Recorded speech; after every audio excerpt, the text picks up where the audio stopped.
Hola, ¿qué tal? Bienvenidos al canal Seguridad y Defensa Estratégica. Desde los Estados Unidos de Norteamérica, Washington, D.C., la capital más poderosa del mundo, transmitiendo una vez más este día como los miércoles, como todos los miércoles, con don Daniel Prieto Vial. Cosas de la historia y algo más. Hoy día hablaremos, ¿cierto?, el origen de los chilenos, los visigodos, toda esta onda en Europa, etcétera, etcétera, desde el especial punto de vista de Daniel Prieto, para que nos enteremos, como todas las semanas, de cómo hemos ido evolucionando, cómo se han dado todas estas cosas y las conexiones que tienen desde la antigüedad hasta nuestros días.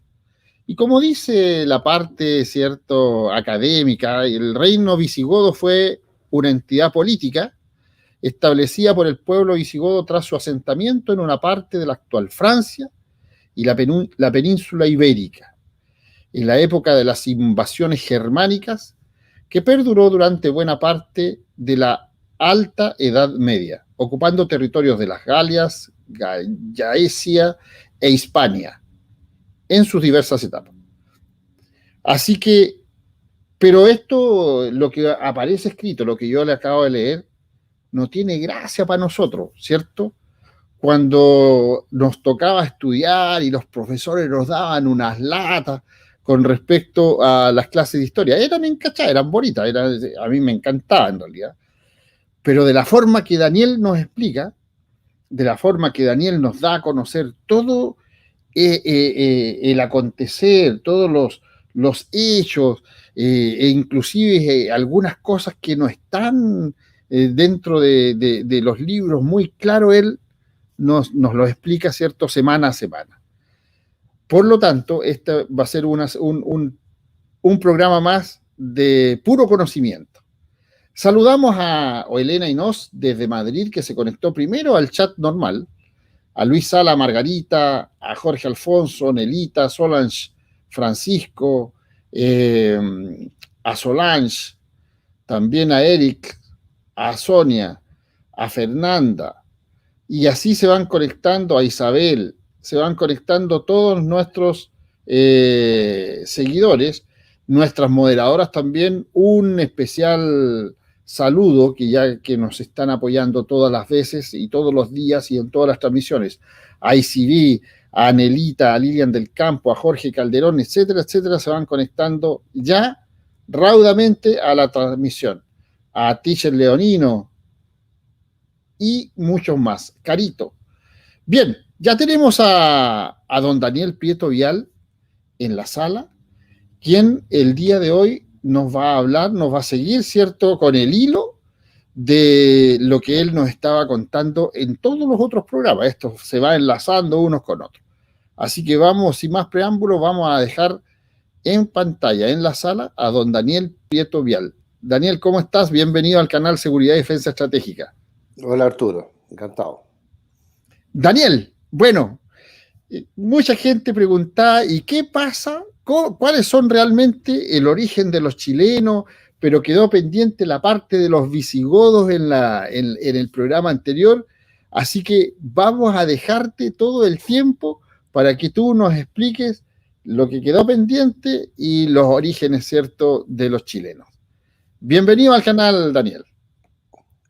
Encantado. Mira, sí, lo que pasaba es que nosotros explicamos de dónde venían los amerindios, o sea, los indígenas, los nativos de América cuando llegaron los conquistadores españoles, y después nos preguntaron quiénes eran los españoles y estuvimos explicando un poco las distintas razas que habían formado España y cómo ellos llegaron a Chile, en fin, y cómo constituyeron en esta mezcla con los nativos esta raza nueva que es la raza chilena. Y ahí explicamos sobre distintos elementos de la genética de los españoles. Hablamos de los celtas, de los íberos, de los vascos, de los cartagineses, de los fenicios, de los romanos que estuvieron mucho tiempo. Y después al final hablamos de los pueblos germánicos que llegaron, entre ellos los vándalos que pasaron, los alanos que pasaron también por España y fueron después absorbidos por el resto, y los suevos que se asentaron, quizá el principal pueblo germánico que se asentó en la zona que hoy día es Galicia, una parte de Asturias, el norte de Portugal actual, en esa zona se asentaron los suevos. Finalmente llegaron los visigodos y ellos se incorporan a los romanos y al proceso hispano-romano y crean un régimen que dura alrededor de 3 siglos hasta que llegaron los árabes.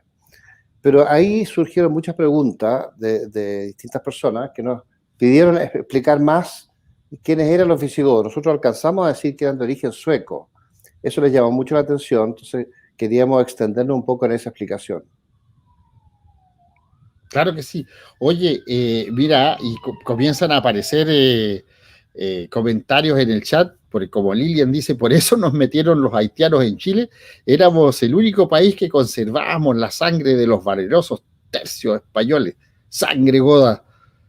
¿Es cierto eso? ¿Que puede ser tan así? ¿Cómo lo ves tú, Daniel? Bueno, no se sabe, lo que sí es cierto es que a nivel global hay ciertas ideologías que tratan de desactivar las tradiciones en los países e incorporan grupos inmigrantes que no tienen mucho que ver con la tradición histórica de esos pueblos para desajustar a los países. Es parte de un proyecto gradual para ir desarmando los estados nacionales e ir creando una especie de internacionalización que le permita a ciertos movimientos globalistas un mayor control. Hay un plan secreto de ir desarmando los estados nacionales, sobre todo en Occidente, que es donde ellos quieren desarrollar este proyecto primero. Y quizás, no sabemos, quizás este proyecto de los jesuitas, de esta inmigración tan masiva, secreta, a las 4 de la mañana, con unos aviones extraños en el gobierno de Michelle Bachelet, quizás es parte de ese plan, lo más probable, porque fue una inmigración clandestina, masiva, ilegal, auspiciada por el propio gobierno, por la Michelle Bachelet, por su ministro de Relaciones Exteriores, en fin. Fue una cosa muy extraña, todavía no está claro quién lo desarrolló y cómo, pero es parte de los proyectos globales. Ahora, ¿eso qué tiene que ver con el origen de los españoles? Nada que ver. Por eso que quizás nosotros debiéramos volver a explicar quiénes eran los visigodos, que es la pregunta que siempre me han hecho desde que yo hablé de todos estos orígenes, que explicara más cómo llegaron a España los visigodos, de dónde venían, qué les pasó, en fin. Eso es lo que tratábamos de explicar hoy día. Claro que sí. De todas maneras, era un tema aparte que la gente se empieza a interesar mucho y a tratar de unir cosas. Pero, por supuesto, no hay ningún problema. La idea del programa es ese. Isabel Puga dice, los godos se separaron en 2 ramas principales, los visigodos que se hicieron federales del Imperio Romano.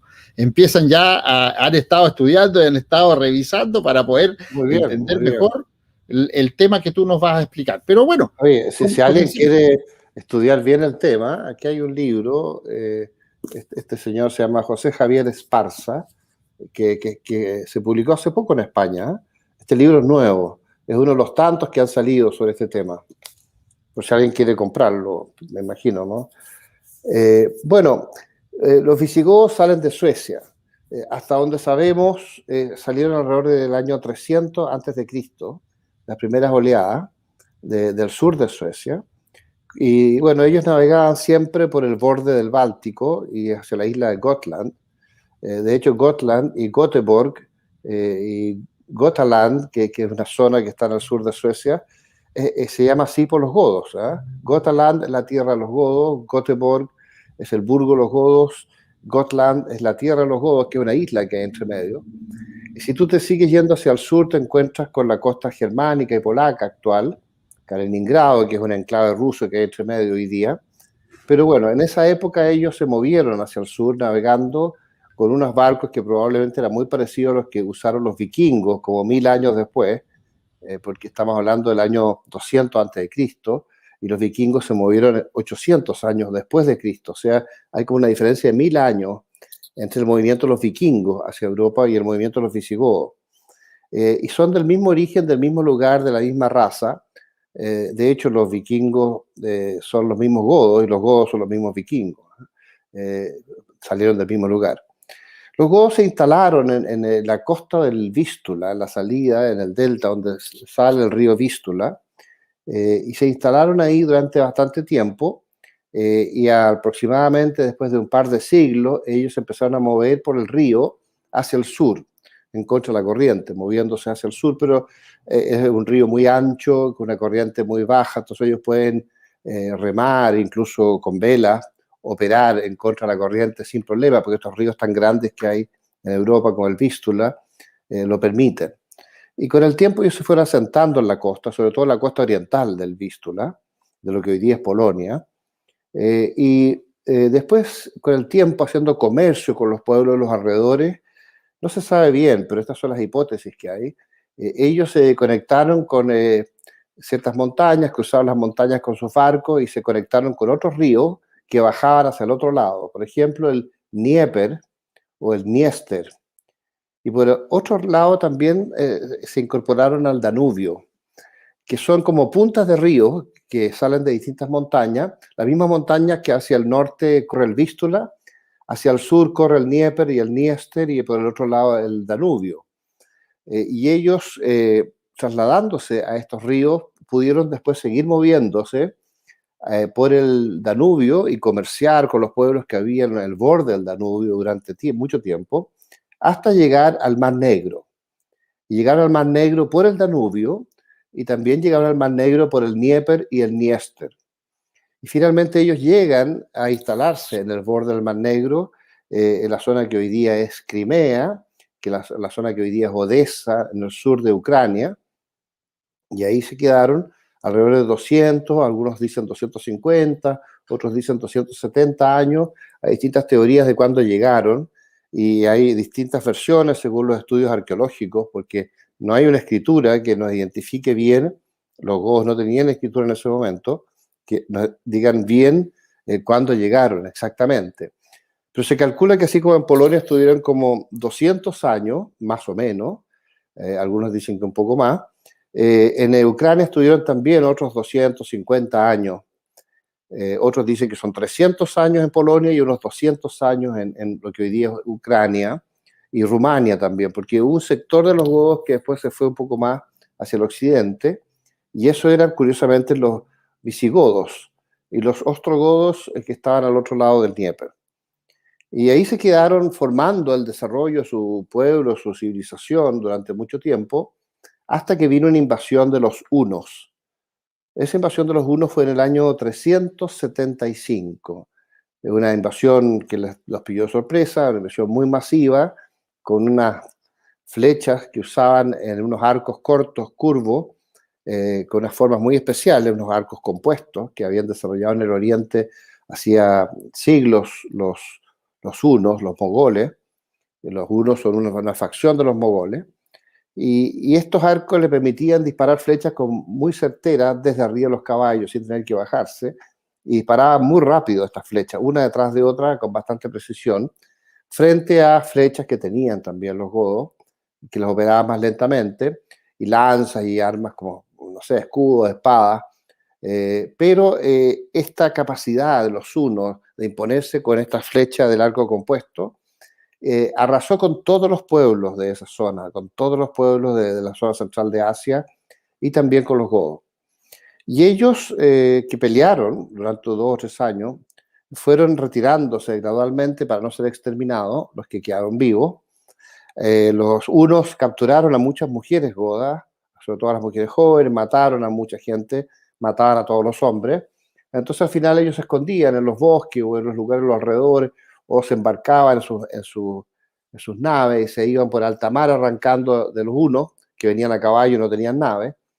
Es así como ellos se fueron moviendo hacia el occidente y al borde del Imperio Romano.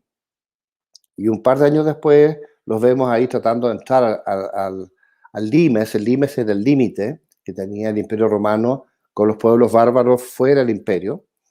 Y los godos tratan de gestionar una entrada al Imperio Romano y finalmente lo logran.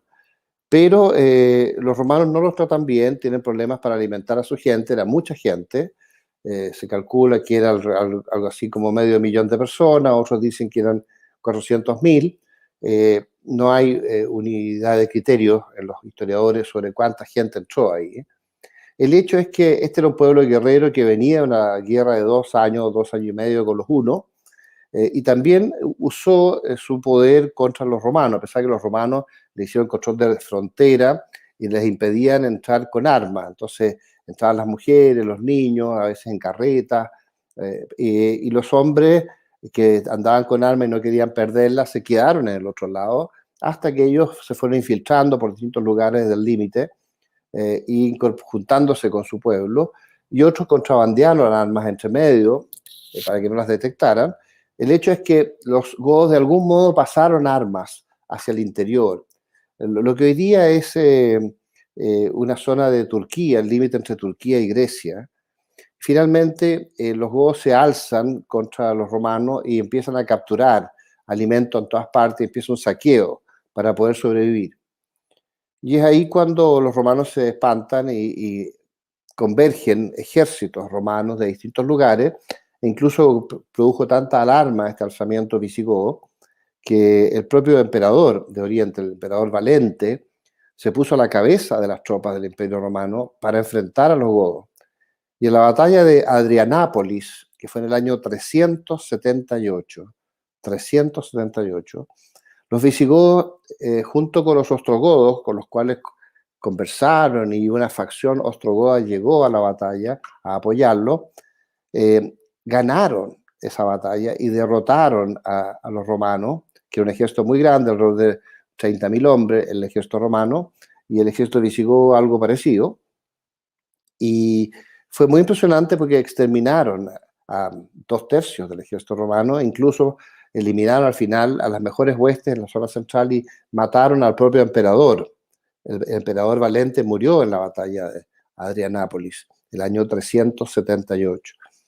Y es ahí cuando se pierde el control de Roma sobre los visigodos y ellos empiezan a capturar distintos sectores de Grecia y alimentarse en base a la captura de ganado y a la captura de cosechas y a un saqueo bastante impresionante, pero lo hacían en la medida que le era necesario para la supervivencia. Y es ahí cuando entran las negociaciones con el Imperio Romano para que Roma les dice, mire, ya entendemos su problema, nosotros los vamos a ayudar a alimentarse, les vamos a dar un lugar donde se puedan asentar, pero no sigamos peleando y tratemos de entendernos. Y si es posible, si ustedes nos ayudan a defender el Imperio Romano, nosotros los incorporamos a las Fuerzas Armadas romanas y le damos una orientación positiva a toda su capacidad de violencia y toda su capacidad de resistencia que ellos ejercían para poder sobrevivir, para poder alimentar a sus familias, en fin. Y es ahí cuando los romanos le entregan un territorio de lo que hoy día es la zona de Serbia, Bosnia-Herzegovina, Croacia. Realmente si estos pueblos eslavos llegaron siglos después de lo que estamos hablando. En esa época no existía, en esa época existía ahí un pueblo que se llamaba los ilirios. Y los ilirios fueron sacados hacia el sur por los romanos para darle ese espacio a un asentamiento visigodo. Y ahí los visigodos empezaron a incorporarse al ejército romano y empezaron a desarrollar capacidades y ponerse a cargo de las legiones. Los oficiales, la clase alta visigoda empezó a dirigir unos ejércitos importantes que se crearon en la zona de los Balcanes para Roma, en combinación con este acuerdo que ellos tenían de ayudar a defender el imperio a cambio de tierra. Y así esto evolucionó con el tiempo hasta que Roma, que le exigían los visigodos pagarle una cierta cantidad todos los años para sostener este pueblo, dejó de pagarle por problemas financieros o por problemas de conflictos en otros lugares o la falta de capacidad para generar los recursos. El Imperio Romano dejó de pagarle lo que se había acordado en estos acuerdos, estos tratados. Y es ahí cuando ellos se empiezan a enojar con Roma, empiezan a tener conflictos y nombran un líder único de todos los pueblos visigodos que estaban asentados en la zona, que era un joven guerrero muy famoso que se llamaba Alarico, y Alarico I, como se ha conocido en la historia, pasa a ser rey de los visigodos. Entre paréntesis, los reyes visigodos eran elegidos normalmente, no eran hereditarios, pero generalmente eran elegidos de un grupo pequeño de familias que estaban vinculadas a la realeza. No eran más que 12 familias entre las cuales se podía elegir un rey. No era todo el mundo, era una pequeña élite que estaba a la cabeza de la aristocracia, y entre ellos se elegían los reyes. Y así como Alarico encabezó una acción en contra de Roma cuando los romanos finalmente no le pagaron los fondos, y se toma el norte de Italia. Y después de una sucesión de batallas, una de las batallas Alarico es derrotado, pero en otras batallas gana nuevamente. Entre derrotas y pérdidas y victorias, Alarico avanza y finalmente captura Roma. Captura Roma en el año 410. Y Roma por primera vez en 800 años había sido capturado por un pueblo enemigo, en este caso, a pesar de que los visigodos habían sido aliados de los romanos, pero los romanos no les cumplieron y ellos se alzaron.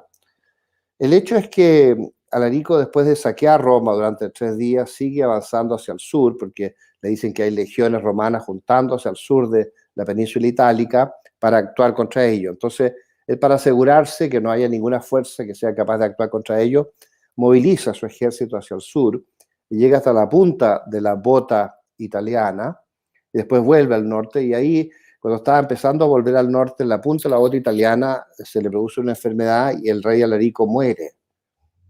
Pero los godos siguen moviéndose hacia el norte y cruzan las montañas, y entran a lo que hoy día es Suiza y, bueno, las Galias, o sea, la actual Francia, y se asientan ahí, llegan a acuerdos nuevamente con el Imperio Romano, y los romanos le dicen: ya, conforme, ayúdennos a defendernos de otro rey uno que ahora ha asumido y que ha asolado, no solo ha actuado contra ustedes en Ucrania, sino que ahora se ha tomado casi toda Europa, incluyendo los pueblos germánicos.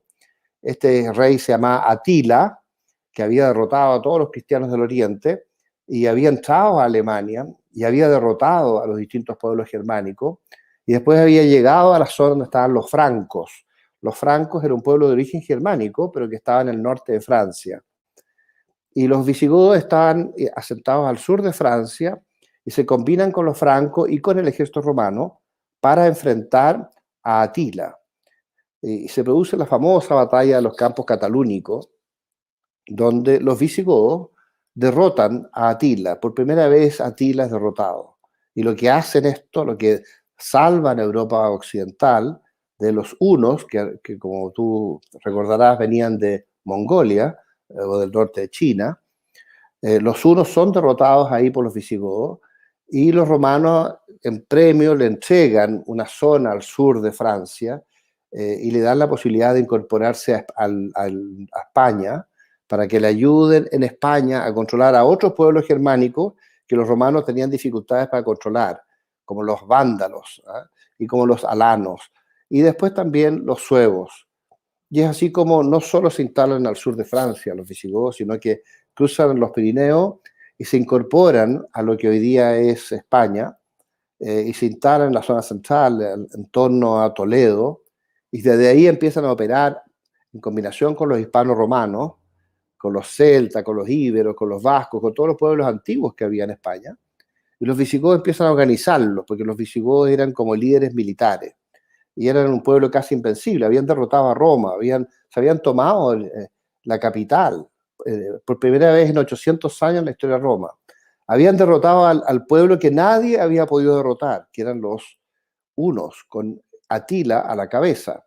Después que los mismos visigodos al principio, algunas décadas anteriores, habían sido derrotados ellos por los hunos, pero con su larga experiencia de guerra recurrente y con toda la tecnología militar que se le incorporó a los visigodos a través de los romanos, y con la habilidad natural que ellos tenían para usar estos elementos, fue que lograron derrotar a Atila, y eso hizo que valorizaran enormemente los romanos la enorme capacidad militar de los visigodos. Y es por eso que se produce después conflicto dentro del imperio, ya que los visigodos tenían una variante del cristianismo. Ellos se habían convertido al cristianismo en el periodo de los Balcanes, antes de Alarico, pero tenía una variante del cristianismo que no era el oficial, que era el arrianismo, que, bueno, era igual que la Iglesia Católica, pero no reconocía a Cristo como Dios, sino que lo conocía como un hombre al cual Dios había designado, pero el catolicismo propiamente reconocía a Cristo como Dios también, y el Espíritu Santo, Dios Padre, Dios Hijo y el Espíritu Santo, y los arrianos eso no lo reconocían. Entonces había estas diferencias, y eso hizo que los francos, que sí se convirtieron con Clodoveo, se convirtieron al catolicismo, fueran favorecidos por los romanos cuando estaban asentados los francos en el norte de Francia y los visigodos en el sur de Francia. Y por eso que con apoyo romano los francos se fueron imponiendo y desplazando a los visigodos hacia el sur, hasta que los visigodos se trasladan hacia España, y ahí empiezan a controlar España de forma creciente y finalmente controlan a este pueblo rebelde que eran los suevos y que los romanos le habían pedido a los visigodos que les ayudaran a controlar. No te escucho. Ya, ahí sí. No, ahí sí. Ahí sí. Hoy la gente está ansiosa por hacer preguntas, pero una vez que para la gente del chat, para la gente que está viéndonos y siguiéndonos todos los miércoles con don Daniel Prieto Vial, con estas cosas de la historia y algo más, una vez que ya termine la parte del origen también de los chilenos, que vamos a hablar otro poquito, están haciendo como varias preguntas, viene la parte preguntas para don Daniel Prieto Vial, así que vayan anotándose ahí las cosas que están quedando pendientes para que posteriormente, a que terminemos y antes de dar por finalizado el programa, le podamos hacer las consultas respectivas a través del chat a don Daniel Prieto Vial. O sea, ahí están diciendo, oye, la Isabel Puga dice, o sea, nosotros tenemos descendencia de los godos. Claro, bueno, ahí vamos a ir viendo porque Daniel le va a ir explicando. Bueno, la raza española se forma ahí, en esta mezcla, cuando los visigodos llegan a Hispania y empiezan a controlar toda España. Ellos se mezclan con los patricios romanos, hispano-romanos, o sea, con la clase alta de hispano-romana, pero era una Roma que había vivido mucho de la abundancia y del placer y de las facilidades de vida, entonces ya no producía juventud guerrera tan dura, tan firme, como estos pueblos germánicos que venían de muchos conflictos y de ser muy templados por la dureza de la vida, por lo tanto eran mejores guerreros que los hispano-romanos. Ahora, la aristocracia visigoda se mezcló con los patricios romanos para formar una nueva clase alta, pero donde el dominio del poder, de la fuerza, del ejército, estaba siempre en manos de los godos. Y por eso que los hijos de los godos pasaron a ser como los jefes. Y de ahí el concepto hijo de los godos viene el concepto hidalgo, que es este concepto de la nobleza guerrera medieval española, que es un concepto que llega hasta nuestros días, y que formó más tarde el viejo conflicto, el largo conflicto contra los moros, contra los musulmanes. Bueno, pero estábamos cuando llegan los visigodos a España y controlan todo. Justo en ese momento estaban llegando al sur de España los bizantinos. Los bizantinos eran el Imperio Romano Oriente. Y el Imperio Romano Oriente, cuando ve que cae Roma en Italia, y los mismos visigodos capturan Roma, dicen, bueno, el Imperio Romano se acabó, lo único que queda del Imperio Romano somos nosotros, por lo tanto nosotros tenemos que hacer un proceso de ir reconquistando a través del control del Mediterráneo, reconquistando Roma para trasladar ahora Roma a Constantinopla y ejercer el Imperio Romano desde nuestra capital, Constantinopla. Y por eso que los bizantinos se lanzan una campaña para capturar zonas del sur de Italia, del norte del Mediterráneo, de ciertas islas entre medio, y llegan a la costa española y se asientan en la costa española. Entonces, justo cuando llegan los visigodos y empiezan a controlar toda Iberia y empiezan a tener resistencia de los suevos en la zona de Galicia actual, donde los visigodos movilizan sus ejércitos y se logran imponer, ahí era un combate entre dos pueblos germánicos, los suevos, que también eran de origen germánico, que se mezclaron con los celtas, que estaban asentados en Galicia. Por eso que muchas veces se habla de los gallegos como de los celtas, ¿no?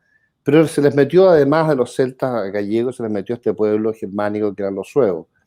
Pero los suevos se mantuvieron independientes de Roma, y Roma, para controlarlo, usó a los visigodos, que en varios combates finalmente logran capturar en la zona de Galicia, la zona donde estaban los suevos, y lo incorporan a Hispania. Pero después deben enfrentar en otra etapa a los romanos de Oriente que se habían asentado en el sur de España, o sea, los bizantinos.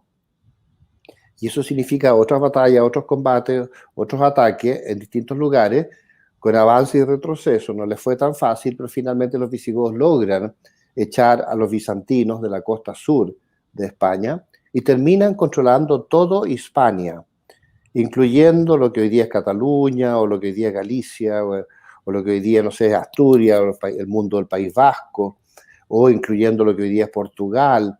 O sea, los visigodos se hacen de toda la península ibérica y empiezan a controlar en forma creciente el territorio hasta llegar a un dominio absoluto, y que es más bien conocido como el Imperio Visigodo Romano, quizás el estado formal mejor establecido en España, o sea, perdón, en Europa en ese momento. Y pasa el tiempo, y ya en el año 711 viene esta invasión árabe, ¿no? Invasión árabe, que hay mucha especulación de por qué se produjo, pero uno de los argumentos era que el conde de Cádiz había llevado a su hija a la corte del nuevo rey visigodo que había asumido, que era el rey, Ricardo, el rey Rodrigo, perdón, el rey Don Rodrigo, y el rey Don Rodrigo había violado a su hija. Entonces el conde de Cádiz, por venganza, había querido, no sé, enfrentarse al rey visigodo, y consiguió que unas fuerzas del norte de África, musulmanas, se aliaran con él para actuar contra el régimen central, y después con otros que competían por el trono, como Witiza u otros, y al final se produce una guerra civil y una batalla muy importante en el sur, Guadalete, donde los musulmanes, aliados con una facción visigoda que se pasa del bando de don Ricardo hacia el mundo musulmán, logran derrotar al rey visigodo, a don Rodrigo. Y don Rodrigo, algunos dicen que muere en la batalla, otros dicen que se escondió y que nunca se supo dónde estaba. En cualquier forma, los musulmanes se apoderan del sur de España y se dan cuenta que el imperio visigodo está dividido, está debilitado, y que ellos tienen un ejército mucho más compacto y más coherente. Los visigodos se habían ido desgastando con los años y se habían ido debilitando por las divisiones internas entre ellos. Y así como los musulmanes piden refuerzo al norte de África, y gradualmente se van tomando el sur de España, la parte media de España, y finalmente actúan sobre el norte de España. Y en poco tiempo los musulmanes se toman casi toda España, excepto una resistencia que queda en las montañas de la zona de Asturias, algo en Galicia y algo en el País Vasco, a pesar de que los musulmanes se metieron entre medio, incluso llegaron hacia el interior de Asturias, pero no lograron controlar a los cristianos que estaban en las montañas resistiendo, así que hicieron incursiones y volvieron. Y es de ahí donde España empieza a iniciar esta guerra larga que duró casi 8 siglos, que ya lo habíamos mencionado varias veces antes, donde ellos finalmente, después de 781 años de guerra contra los musulmanes, logran recuperar España. Y eso se produce justo en enero del año 1492. El mismo año que los españoles descubren América. El 2 de enero de 1492, los castellanos, aliados con los aragoneses, logran retomarse el último reino moro, el reino de Granada, en el sur. Y ese mismo año, en octubre, el 12 de octubre, los castellanos, con Cristóbal Colón, descubren América. Y empieza este proceso largo para la formación del Imperio Español, del cual todos nosotros somos herederos.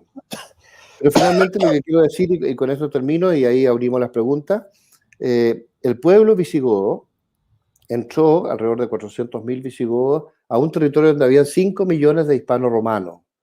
5 millones de hispanos romanos, 400.000 germánicos de origen sueco, que habían hecho este largo periplo por toda Europa antes de llegar a España. Y esos 400.000 se ponen a la cabeza de la sociedad hispano-romana, y la aristocracia visigodo-romana, o sea, los jefes visigodo-romanos, no todo el pueblo, pero los jefes, se mezclan con los patricios romanos y encabezan y dirigen España durante siglos y en la formación de la Edad Media española. Y ellos son un componente de la raza española que sobre todo queda más instalada en el norte de España. En el sur estaban más bien los pueblos tradicionales de la raza española, los íberos, después los celtas, los cartagineses, los fenicios, los romanos, en fin. Y en el norte se asientan más bien los astures, los celtas, los suevos en la parte de Galicia y los mismos visigodos, junto con los vascos. Entonces hay una pequeña variante racial entre el norte y el centro y el sur de España, pero con los siglos todo este pueblo se va mezclando, porque la gente tiene movilidad dentro de España y movilidad dentro del Imperio Español. Incluso después, cuando ellos conquistan América, se mezclan con todos los pueblos nativos que había en América y van formando la raza hispanoamericana, la raza latinoamericana o iberoamericana, que es una raza con un porcentaje muy alto de indígenas y con algunos sectores medios con un porcentaje más alto de sangre española, o sectores altos, históricos, antiguos, que tenían casi pura sangre española. Pero en el fondo, el porcentaje de sangre indígena de este nuevo pueblo latinoamericano, y lo mismo ocurre en Chile, el porcentaje de sangre indígena es muy alto. Entonces es un pueblo nuevo, un pueblo con un nuevo rebaraje del naipe, si tú quieres.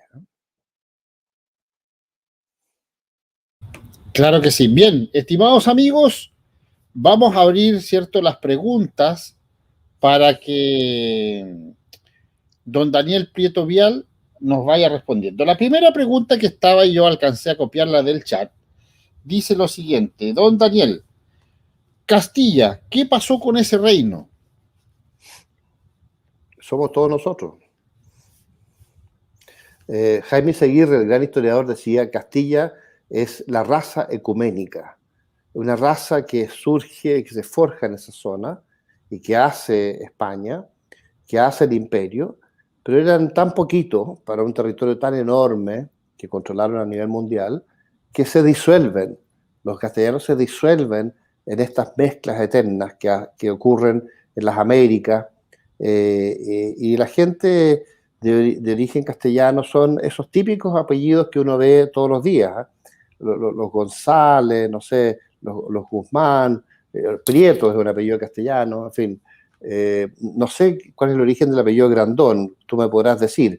Del norte de Francia. El apellido de mi papá, Grandón, es del norte de Francia, Monsieur le Grandon. Perfecto. Y perfecto. por parte de mi madre es Arredondo, de Santander, del pueblo de Arredondo. Perfecto. Bueno, eso es Arredondo, es castellano, porque Santander está en Castilla la Vieja. Y también Arredondo podría ser vasco, porque ahí hubo muchos vascos en ese límite entre Castilla la Vieja y el País Vasco. Bueno, y los vascos y los castellanos se mezclaron durante la Edad Media y formaron parte del Reino de Castilla. Claro, y no te olvides que el virrey del Perú, Nicolás de Arredondo, así que a lo mejor tengo hasta sangre azul. Por supuesto, por supuesto. Esos son los grandes apellidos históricos de Castilla, los Enríquez, en fin, los Guzmán, que eran González. Por ejemplo, Fernán González fue el conde que fundó Castilla, y más tarde el mismo Fernán González asumió como príncipe, y sus hijos ya fueron reyes de Castilla. El Papa, cuando Castilla, que partió como un condado, llegó a tener tanto poder militar en la zona central de España, que el Papa lo nombró reino, aceptó que fueran un reino. Y los castellanos empezaron a dominar el gran reino de León, que era como el reino imperial del centro de España, y los castellanos, que partieron como condado, terminaron tomándose León, incorporando a León al reino de Castilla. De hecho, el reino se llamó en un tiempo Castilla y León, Castilla y León. Y más tarde se incorporan los aragoneses, donde estaban los catalanes, y los vascos, que estaban ya absorbidos por los castellanos, y los castellanos dominan Galicia, y en un momento incluso Portugal, aunque Portugal consiguió finalmente formar un reino independiente, que fue casi una anomalía curiosa, porque Portugal debió haber sido parte del mismo imperio español dominado por los castellanos, y de hecho los castellanos dominaron Portugal y se tomaron Portugal en varias oportunidades en la historia, y los derrotaron en varias oportunidades. Sin embargo, por razones diplomáticas, los portugueses lograron maniobrar y mantenerse como un reino independiente. Claro que sí. Oye, y se habla mucho de Aragón también. ¿Qué importancia tuvo la zona de Aragón? Bueno, Aragón surge al norte de España en combinación con Cataluña en la Edad Media, y es parte de estos reinos que estaban en las montañas del norte resistiendo a los moros. Y se toman siglos ellos, eso sí, en recuperar el centro de España y después el sur. Y los aragoneses avanzan, siempre topándose con los avances castellanos, y habían conflictos entre el reino de Aragón y de Castilla en algunas oportunidades, y de Navarra, que estaba entre medio, y Navarra que en una época dominó a los vascos, y después los vascos se independizaron de Navarra, pero Navarra y los vascos tienen la misma raza. Lo que pasa es que Navarra es la parte monárquica de los vascos, y los países vascos independientes son señoríos que no aceptan las monarquías, pero son de la misma raza con dos visiones políticas distintas a través de la historia. Sin embargo, los vascos, con esta visión señorial, que no aceptaban la monarquía, terminaron siendo capturados por Castilla e incorporados a Castilla a la fuerza. Y más tarde incluso Navarra terminó incorporada a Castilla también a la fuerza, y fue parte del imperio castellano en la zona central que desarrolló las guerras contra los moros. Bueno, Aragón, cuando se fue desarrollando y consolidándose, llegó a una etapa, por ahí por el año 1475, donde el príncipe, hijo del rey de Aragón, se casa con una princesa que era Isabel, que poco tiempo después asume como reina de Castilla, y este príncipe, casado con la reina de Castilla, tiene algunas dificultades porque él quiere ser correy, o sea, ser rey de Castilla también, pero las leyes de Castilla no lo permiten. Así que él no es rey hasta que él después, cuando muere su padre, asume como rey de Aragón. Y siendo rey de Aragón, casado con la reina de Castilla, ellos unifican España. Y históricamente los aragoneses habían desarrollado un poder en el Mediterráneo hacia lo que hoy día es Italia, el sur de Italia, y hacia incluso más allá habían llegado a tener influencias en Grecia, y habían tenido mucha conflictividad con los turcos y con los piratas berberiscos. Se habían aliado con Génova muy temprano en la Edad Media, y después se embarcaron en tantos conflictos en el Mediterráneo los aragoneses que le pidieron apoyo a Castilla, y es así como poco después de la captura del Reino de Granada, el año 1492, el año 1495, o sea, 3 años después, los aragoneses, aliados con los castellanos, inician una larga guerra contra los franceses en el sur de Italia, en un territorio que había sido parte del Reino de Aragón, o sea, Nápoles y las dos Sicilias eran un reino que estaba al sur de Italia. La mitad del sur de Italia era española, era parte del Reino de Aragón. Pero para sostener este esfuerzo, Aragón no se sentía capaz solo, así que le pidió apoyo a Castilla, y ahí se mandó al famoso capitán Gonzalo Fernández de Córdoba, que en la historia ha sido conocido como el Gran Capitán, que en realidad era un general, que hizo esta guerra larga contra los franceses, y él, sucesivos avances y retrocesos, va derrotando al final a los franceses y expulsa a los franceses de las dos Sicilias, o sea, el sur de Italia. Entonces ahí los aragoneses se alían y se combinan con los castellanos y también con Génova nuevamente. Más tarde ellos se combinan con la Orden de Malta, que era una orden de caballeros templarios, o sea, parecido a los caballeros templarios, pero una orden hospitalaria que operaba en el Mediterráneo en la guerra contra el Islam. Los caballeros de la Orden de San Juan o hospitalarios más tarde fueron conocidos como caballeros de la Orden de Malta. Estos caballeros luchaban en el Mediterráneo contra los piratas berberiscos y contra los turcos. En una etapa con las cruzadas, ellos junto con los templarios se habían tomado Jerusalén y habían formado el reino de Jerusalén, cuando los cristianos en Europa con las cruzadas trataron de recuperar el Santo Sepulcro y los lugares del origen del catolicismo, del cristianismo. Bueno, ahí Castilla se alía con los caballeros más tarde caballeros de Malta, en esa época todavía caballeros de San Juan, y se alía con los genoveses, y tiene tropas que ellos reclutan y entrenan en el sur de Italia, y en combinación con los castellanos, en los aragoneses en combinación con los castellanos. Y hay muchas batallas, el imperio turco trató de tomarse Europa, ya se había tomado gran parte del norte de África, se había tomado el Medio Oriente, había capturado todos los países árabes, y Turquía estaba amenazando a los Balcanes, había tomado lo que hoy día es Macedonia, Kosovo, Albania, Serbia, no sé, Bosnia-Herzegovina, Montenegro, Croacia. Todos estos pueblos actuales se los habían tomado los turcos y habían llegado al borde de Viena, se habían tomado Hungría, Rumania, Bulgaria. Entonces, Europa se sintió amenazada y pensaron, en un momento dado, como nadie lograba parar a los turcos, pensaron que los turcos se iban a tomar toda Europa. Y los que dirigen y encabezan la resistencia europea contra los moros son los castellanos. A propósito de que tú me preguntabas qué le pasó a los castellanos. Los castellanos, que eran esta raza espartana española que había hecho el imperio, encabezaron la famosa batalla de Lepanto, que fue una de las grandes batallas del mundo antiguo, del periodo del Renacimiento, contra los turcos en este caso.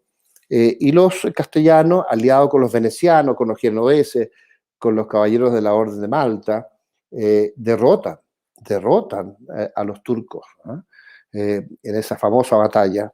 Y bueno, y más tarde aliados y en combinación con los austríacos, con el imperio austríaco, porque eran todos Habsburgos, y aliados con un rey polaco que tuvo una acción decisiva para actuar en apoyo de la defensa de Viena, los españoles también logran salvar al centro de Europa de los turcos. Así que el rol fue extraordinario, pero en todo este proceso la raza castellana se va diluyendo y se va perdiendo. Y hoy día tú vas a España y encuentras castellanos puros y son personajes muy interesantes encontrar castellanos puros. También en las Américas, en ciertos círculos, todavía hay gente que, si tú analizas su genética, son castellanos puros, mezclados con vascos, en fin, pero son bastante castellanos. Pero es una minoría, porque los pueblos hispanoamericanos están mezclados, ¿no? Hoy día. No se escucha, ¿eh? No se escucha. Sri Swami hace la siguiente pregunta. Causas, si nos puedes tú decir las causas de la expulsión de los judíos de España, y es verdad que muchos se vinieron a Latinoamérica en el proceso de la conquista. ¿Qué se sabe de eso, si efectivamente pasó? Porque hay algunos textos que dicen sobre esa situación.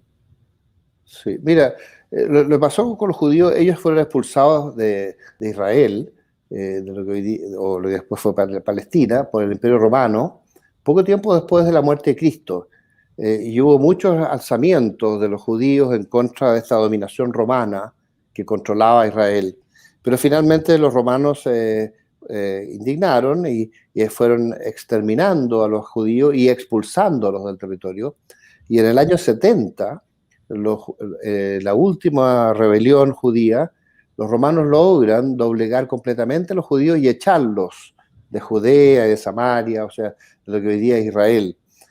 Y los expulsan y los judíos se van a todas partes del Mediterráneo y a Europa y se meten en distintos países.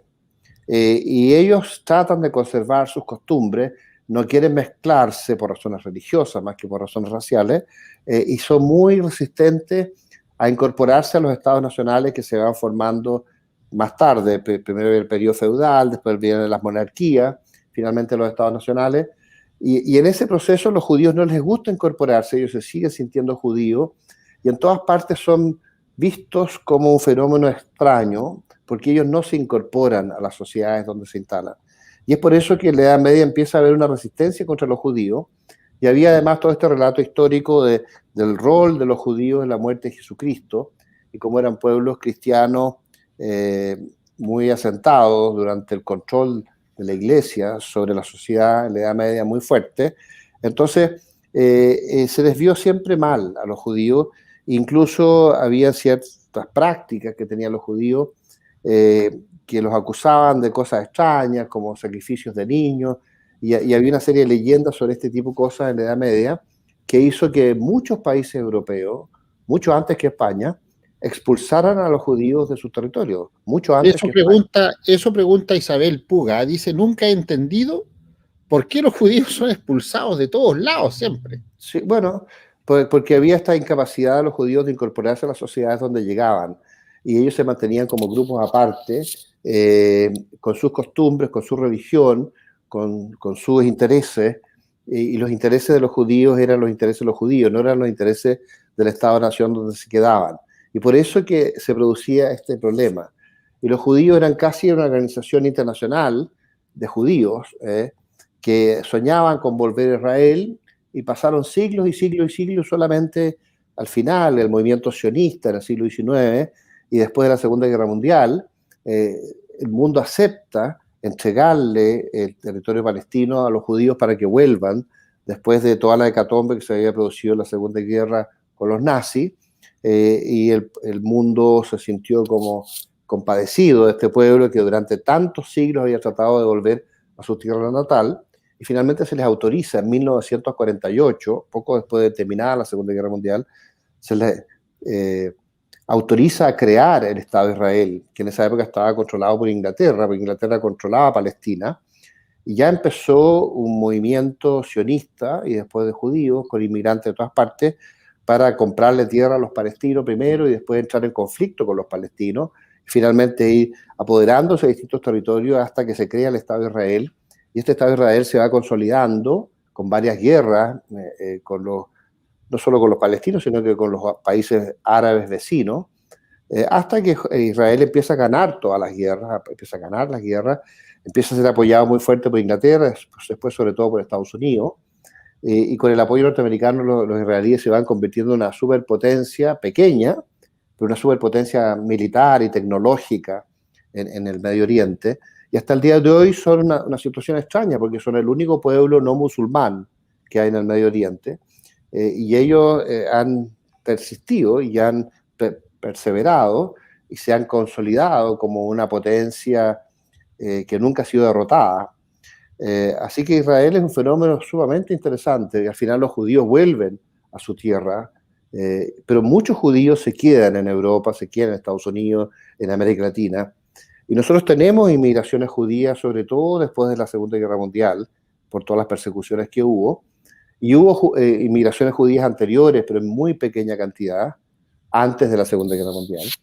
En la época del imperio, es muy difícil que hayan llegado judíos, es posible que hayan llegado algunos, sobre todo los conversos, los que aceptaron el cristianismo, los que para quedarse en España aceptaron convertirse a la Iglesia Católica, y eso ocurrió con algunos, pero era muy poco, y siempre fueron mirados con desconfianza porque habían algunos judíos que aparentaban incorporarse a la religión católica, pero clandestinamente ellos mantenían sus ritos judíos, quedándose en España, y como habían aceptado incorporarse a la Iglesia Católica, no fueron expulsados. Y eso fue una cosa que, bueno, hoy día España, arrepentida de lo que le ha pasado a los judíos en la historia, les ha dado la nacionalidad española a todos los judíos del mundo que son remotamente de origen español. Así que es un fenómeno nuevo, curioso, distinto, y hoy día han salido leyes donde los judíos del mundo que salieron de España, los descendientes, son reconocidos como españoles, un poco para reivindicarse de estas discriminaciones históricas que fueron recurrentes en la Edad Media y que fueron, en el caso español, muy fuerte en el final de la guerra contra los moros, el mismo año, en 1492, el mismo año que se descubrió América. Ese mismo año los reyes católicos, no sé, presionados un poco por ciertos sacerdotes que propiciaban esta idea, expulsan a todos los judíos de España. Oye, también dice Cristian Moya, dice, profesor, ¿cuál es el principal aporte de los visigodos en España? Bueno, hacer España, porque hasta ese momento España nunca había sido una unidad, siempre había tenido periodos controlados por los romanos, otros sectores controlados por los griegos, por los cartagineses, por los suevos, después cuando llegaron los vándalos, que controlaron una parte del territorio durante un tiempo, después llegaron los alanos, en fin, finalmente los suevos, como ya dijimos, y los visigodos lo que consiguen es unificar España bajo su control militar muy fuerte, y mezclándose con los hispanos romanos que estaban ahí, y después cuando echan a los bizantinos que habían llegado por el sur, los visigodos se consolidan como el único poder coordinador y unificador de España, y España se hace a partir de la llegada de los visigodos. Ahora, ¿cuándo ocurrió esto? Bueno, los visigodos empezaron a entrar a España el año 411, pero en realidad se movieron masivamente mucho después, con unos 20 años después, donde llegaron masivamente a España. Una parte de los visigodos quedó dominando el sur de Francia durante mucho tiempo todavía, hasta que con estos conflictos con los francos, donde los romanos apoyaron a los francos, porque los francos, a diferencia de los visigodos, eran católicos auténticos, y los visigodos todavía en esa época eran arrianos, no se habían convertido al catolicismo como ocurrió después. Entonces, finalmente, todos los visigodos pasan a España, y en España hacen España, y lo hacen durante 3 siglos, entre el año 411 y 711. Durante 3 siglos dominan los visigodos en Hispania. Y finalmente, ese mismo año llegan los moros, y los visigodos se van al norte, y organizan la resistencia en combinación con todos los pueblos españoles, desde el norte, pero bajo la dirección visigoda. Y los reyes que encabezan estas guerras, y la nobleza guerrera que encabeza estas guerras, era de origen visigodo y visigodo hispano-romano. O sea, estas élites que se habían mezclado antes y que habían llegado a ser muy ricas en el imperio visigodo romano, pero cuando llegan los musulmanes y les quitan todas sus tierras, todas sus casas y sus palacios y sus fundos, sus haciendas, los visigodos se van con lo que tienen nomás al norte a vivir entre medio de las montañas. O sea, se empobrecen brutalmente, pero era una élite que venía de una sociedad muy sofisticada y que sufre este shock de ser trasladada por la fuerza hacia el norte, y ahí ellos como que revitalizan su espíritu militar, que gradualmente lo van desarrollando en el tiempo, hasta formar este centro tan poderoso militarmente que era primero León, después Castilla, ¿no? Que absorbe a Asturias y a los pueblos vecinos y va dirigiendo la guerra contra los moros durante toda la Edad Media.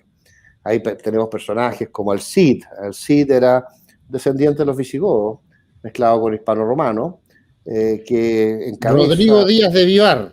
Exactamente, el famoso... Y personajes como los reyes, ¿no? Los mismos reyes. Si uno ve las descripciones de Alfonso VIII en la batalla de las Navas de Tolosa, una batalla muy grande que se produce en España contra los musulmanes el año 1212, el 16 de julio de 1212, fue una batalla inmensa porque eran como 80.000 cristianos peleando con alrededor de 200.000 musulmanes, ¿no? Algunos historiadores modernos dicen que no eran 200.000, que eran como 130.000 los musulmanes, pero eran 80.000 cristianos contra 130.000 musulmanes, si es que fuéramos a aceptar estas versiones nuevas. Claro. En todo caso, las versiones originales no hablan de 130.000, hablan de 220.000 musulmanes, 220.000 musulmanes, que algunos historiadores modernos consideran que es una exageración, pero quién sabe, porque las cifras de la época eran esas.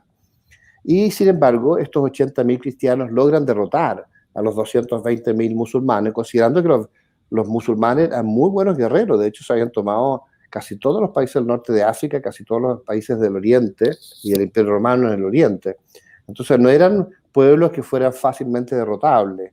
Sin embargo, en la batalla de las Navas de Tolosa, bajo la dirección de Alfonso VIII, rey de Castilla, un rey de origen visigodo, que venía de los reyes de León, y que a su vez los reyes de León venían de los reyes de Asturias, y los reyes de Asturias venían de los duques del Cantabria, que eran herederos de los últimos reyes visigodos.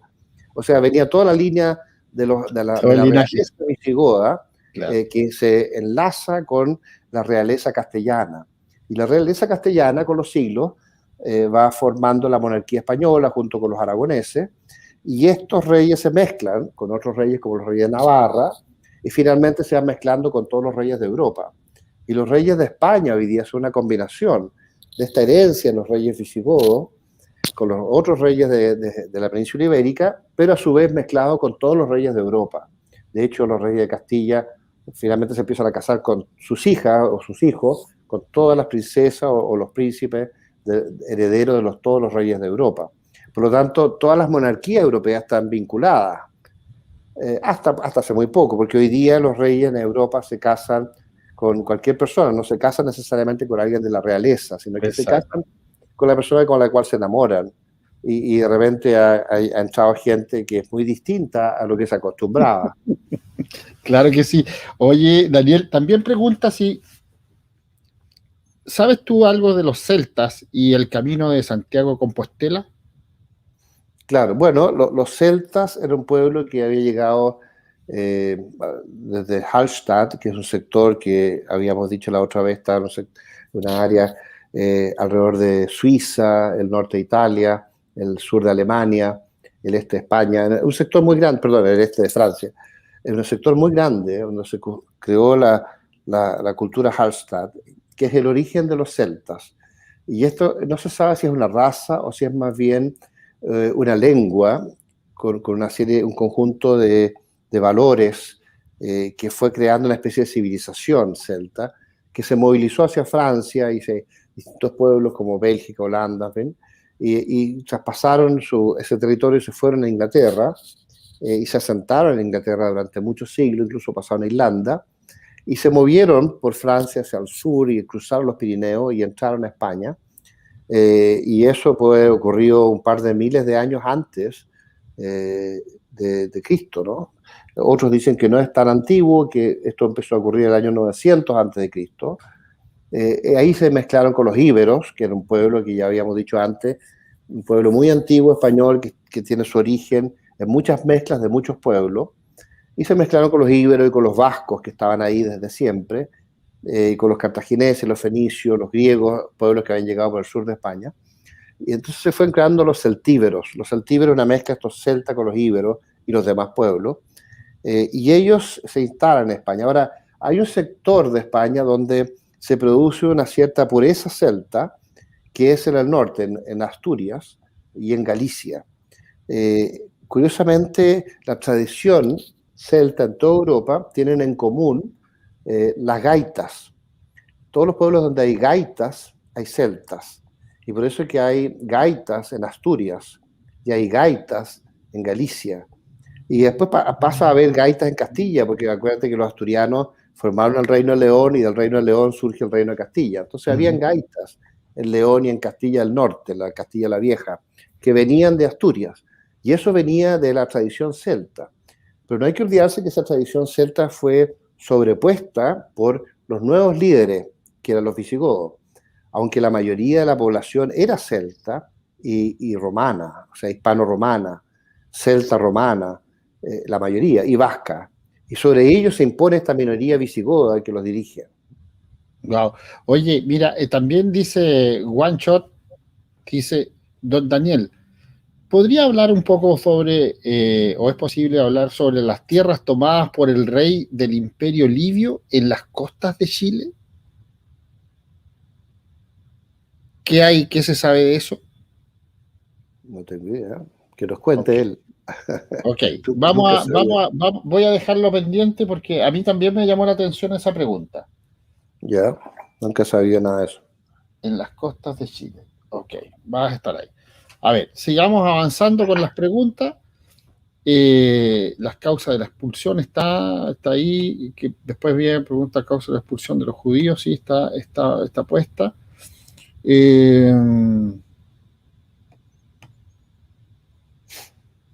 Vamos a buscar alguna pregunta.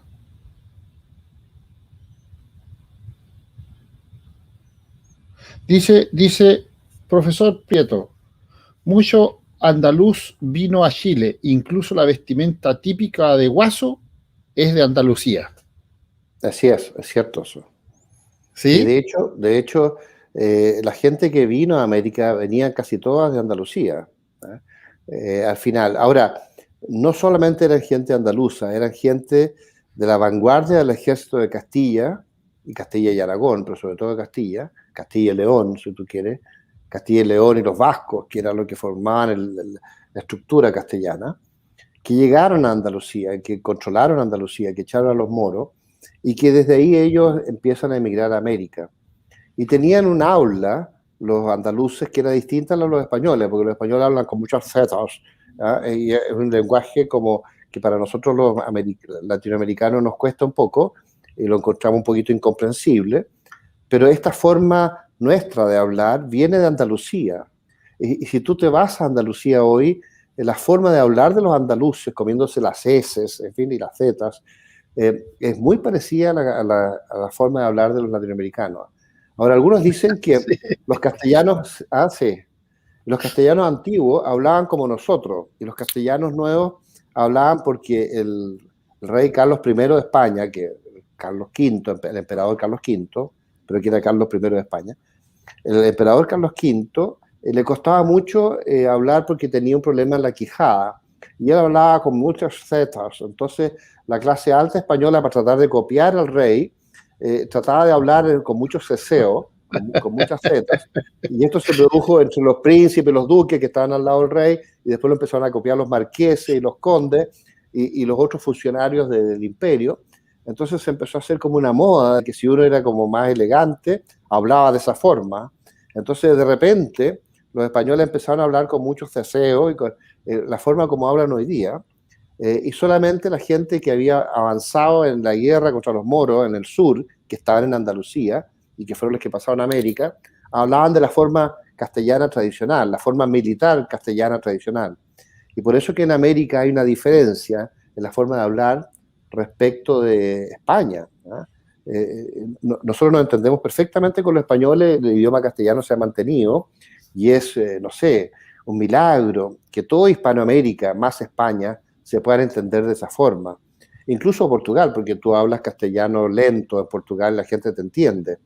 Y si ellos te hablan portugués lento, tú también los puedes entender, si tienes cuidado, porque de repente las juventudes han sacado unos slangs, una especie como de variantes del idioma que hace difícil para la gente que habla el idioma clásico entender a las juventudes.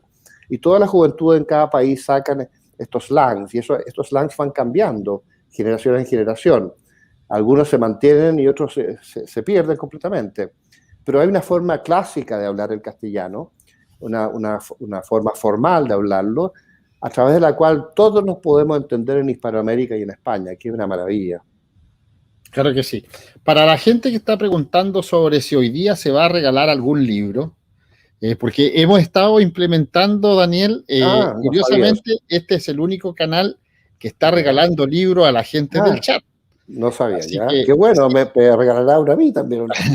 Mira, One Shot, One Dead, que es un tiro, un muerto, que está aquí en el canal, dice de que él puso de regalo en nuestro canal de Telegram el libro De vikingos a berberiscos.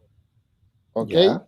Está el libro en formato digital puesto ahí en Telegram para los seguidores del canal de Seguridad y Defensa Estratégica, así que lo pueden descargar desde el canal de Telegram, el libro que se llama De vikingos a berberiscos. Ya.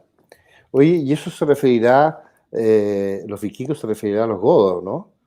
No sé, acabas de ponerlo en el chat, así que vamos a...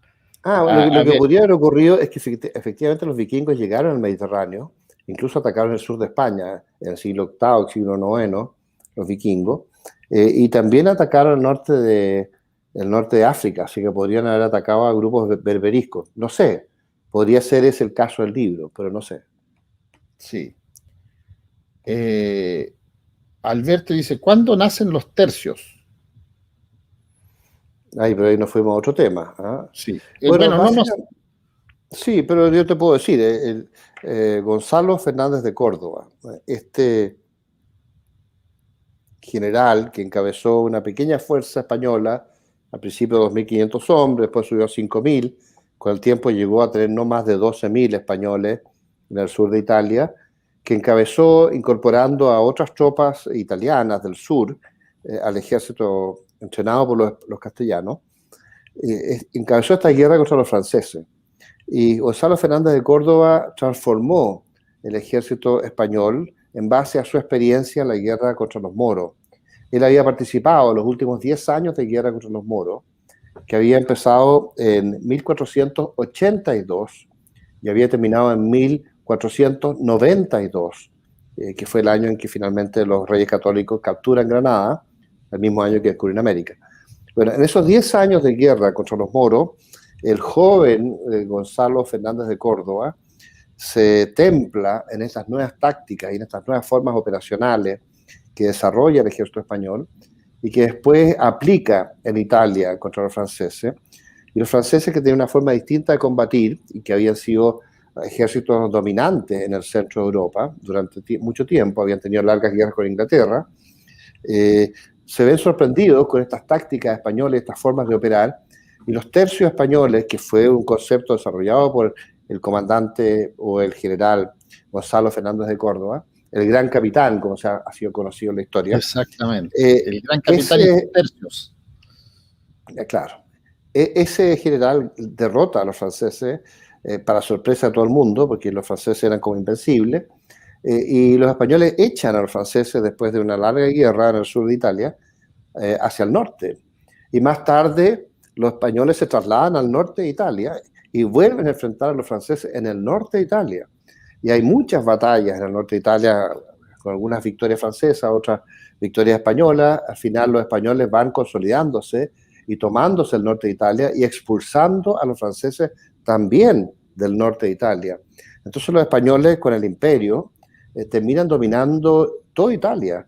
Incluso había un papa que era español, y al final el papa le pide de repente, cuando le conviene, no siempre, apoyo a los españoles, y a veces el papa desafía a los españoles porque siente que los españoles controlan toda Italia, incluso pueden llegar a controlar el papado, y el papa quiere como zafarse de este control político tan imperioso de los castellanos, hasta el punto que en un momento dado Castilla se enfrenta al papa, y hay una guerra en que los castellanos se toman Roma, y hay una cosa que se llama el saqueo de Roma, que fue una cosa lamentable, pero que ocurrió en la época de Carlos V, y curiosamente Pedro Valdivia, Francisco Villagra y una serie de otros conquistadores de Chile estuvieron metidos en ese saqueo de Roma, así como también habían estado antes en unos combates con los franceses del norte, y yo creo que te había contado la otra vez que Francisco Aguirre, Pedro Valdivia, muy jóvenes, copartícipes de la captura del rey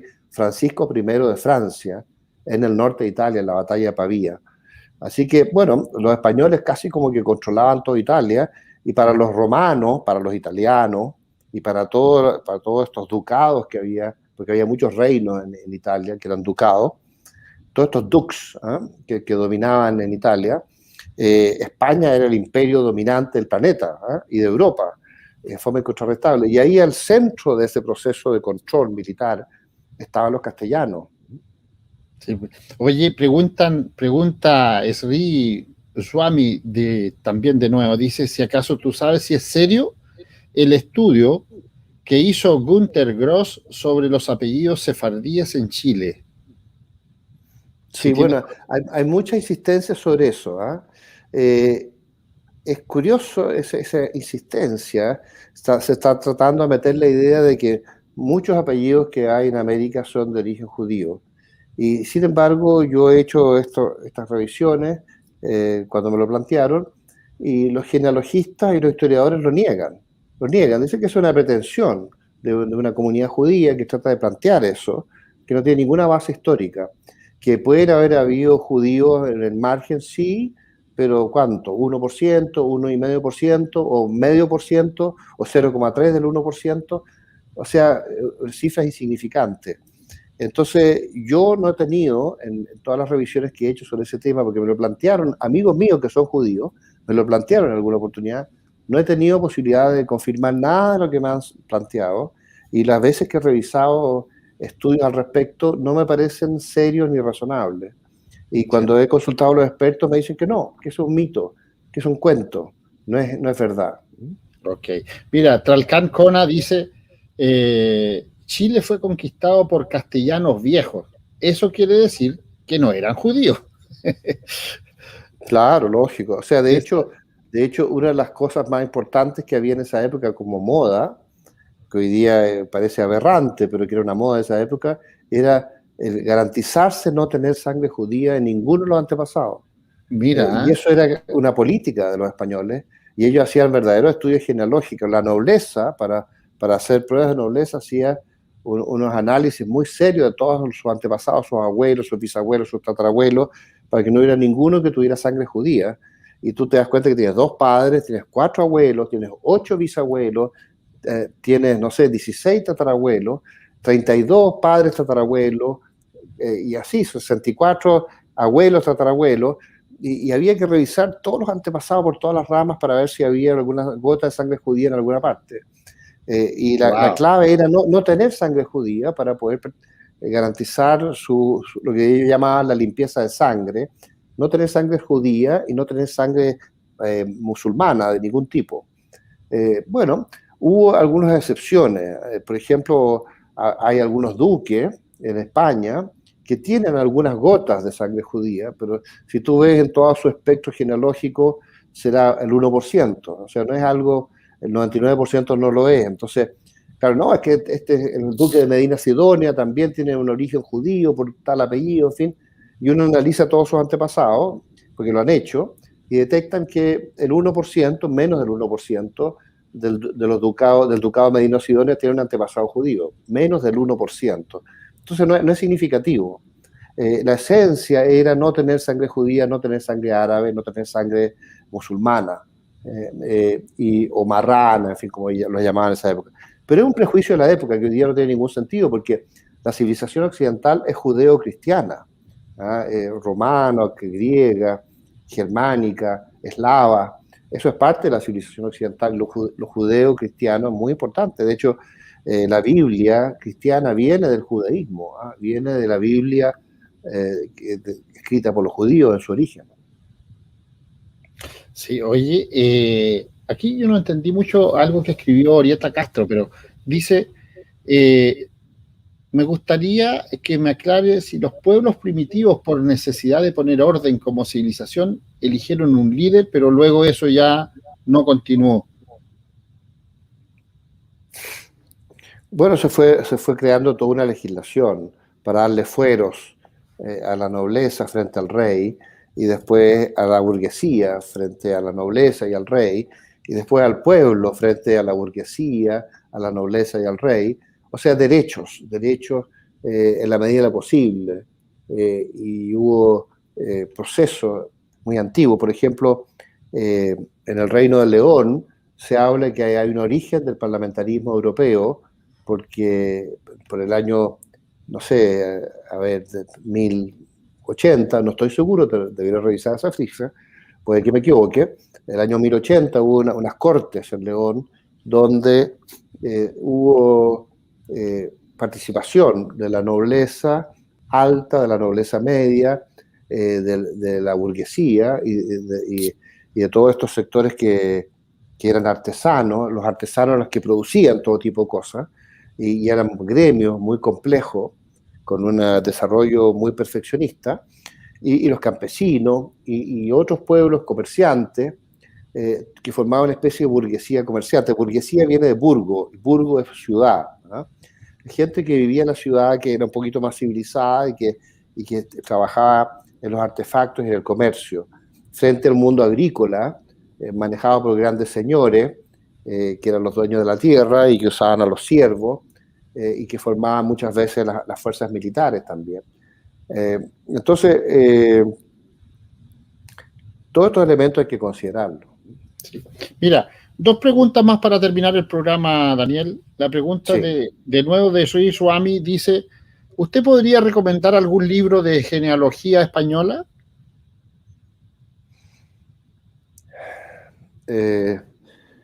Yo tengo amigos que son expertos en eso y que se han dedicado a su vida a estudiarlo. Yo en este momento no me acuerdo. Yo me acuerdo de haber tenido un par de libros de genealogía española, y curiosamente los perdí. Alguien me los sacó de la biblioteca y nunca más los vi. Así que hay un libro del Barón de Atienza que se llama Genealogía Española. El Barón de Atienza. Yo no sé si ese libro existirá, porque la versión que yo tengo es de mis bisabuelos, es como del año 1900. Entonces no creo que hoy día exista una copia de ese libro. Sí, Está hecho. En fin, es muy interesante porque clasifica toda la nobleza española antigua, para la gente que quiere entender eso. correcto.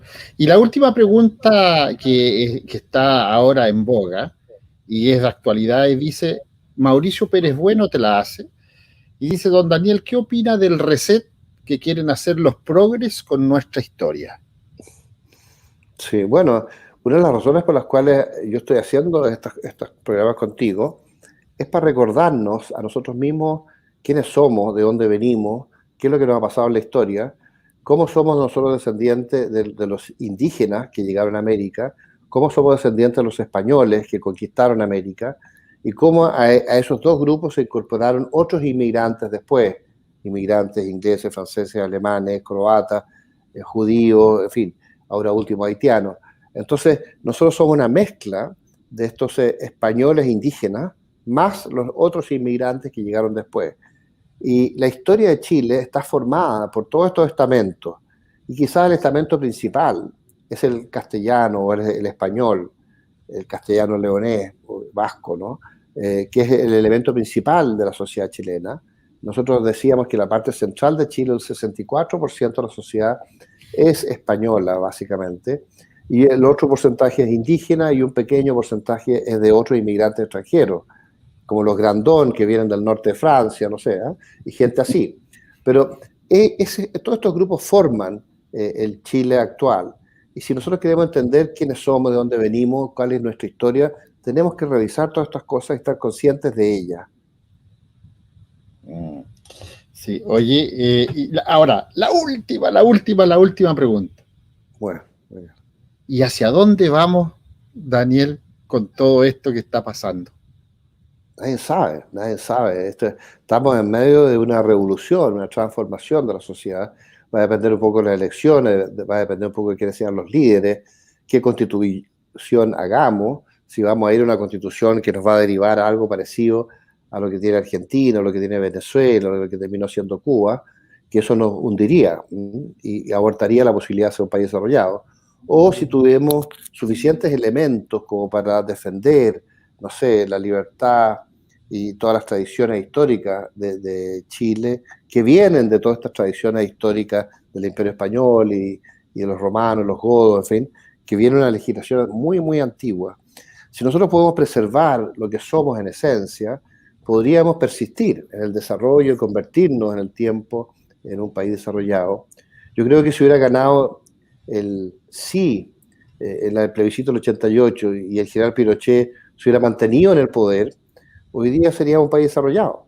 Hoy día tendríamos, en vez de $27.000 de ingreso per cápita, que ahora dicen que ha bajado a $22.000, tendríamos, no sé, $40.000 de ingreso per cápita y seguiríamos en la expectativa de seguir subiendo. Pero estos cambios de tendencia que interrumpieron sobre todo los gobiernos de Michelle Bachelet y ahora último el gobierno tan débil de Piñera, nos han abortado todas las expectativas de desarrollo, el desorden que se ha producido, la falta de apoyo al sistema de orden. El sistema de orden está dado por las policías, por los carabineros, por la PDI. Esta orientación del Poder Judicial tan permisiva con la delincuencia, con el narcotráfico, con la izquierda, tan pro izquierda, y esta izquierda tan disruptiva que se ha apoderado de la cultura, que se ha apoderado de la prensa, que se ha apoderado de la educación. Todo eso son señales muy negativas que mientras Chile no recupere el orden, no sé, hay que ver el caso de Singapur. ¿Ah? Singapur lo que hizo es orden. Y es el país más rico del mundo hoy día, Singapur. ¿Ah? Y en general los países del este de Asia, si tú ves la evolución de Corea del Sur, eran régimen bastante autoritarios que pusieron orden por sobre todas las cosas. Y cuando el orden llevó a ese desarrollo tan extraordinario, económico y social, entonces se pudo llegar a distintos grados de democracia, pero distintos grados de democracia dentro del orden, donde la gente ya vivía de forma tan próspera que no quería protestar por nada porque estaba demasiado próspera. Lo mismo ocurrió en Taiwán, que partió Chiang Kai-shek, era un dictador, entonces era un régimen autoritario, y después los herederos de Chiang Kai-shek siguieron siendo regímenes autoritarios hasta que finalmente vuelve ciertos grados de democracia actual con mucho orden entre medio. Los mismos chinos serán comunistas, pero con el capitalismo y con la economía de mercado se convirtió en una superpotencia. Pero para ello es clave mantener el orden. Si China se desordena, puede abortar todo su desarrollo. Entonces el orden es clave. Los países del sudeste de Asia, el orden es clave.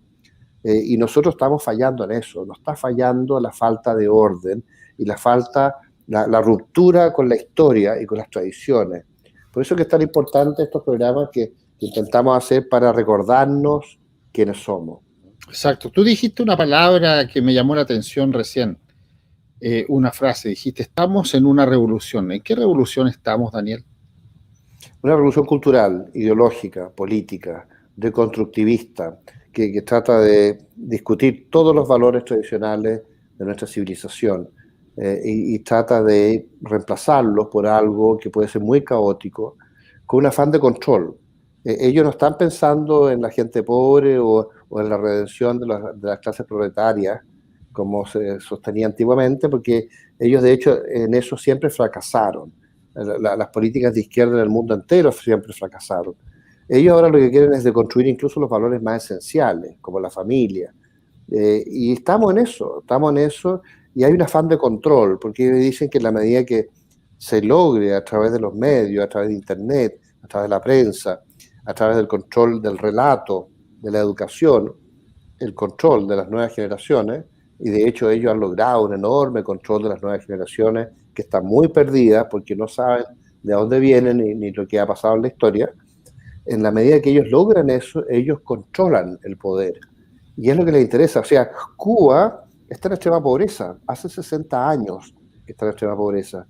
Y a ellos, ¿qué es lo que les interesa? Les interesa controlar a los cubanos. No les interesa que sean desarrollados ni que vivan bien. De hecho, viven en forma paupérrima los cubanos durante 60 años. Y sin embargo, el control del Partido Comunista en Cuba sigue siendo absoluto. ¿Por qué? Porque a ellos no les interesa el desarrollo del pueblo, les interesa el control de ellos, de las minorías. Y la última, ahora sí que es la última para despedirnos.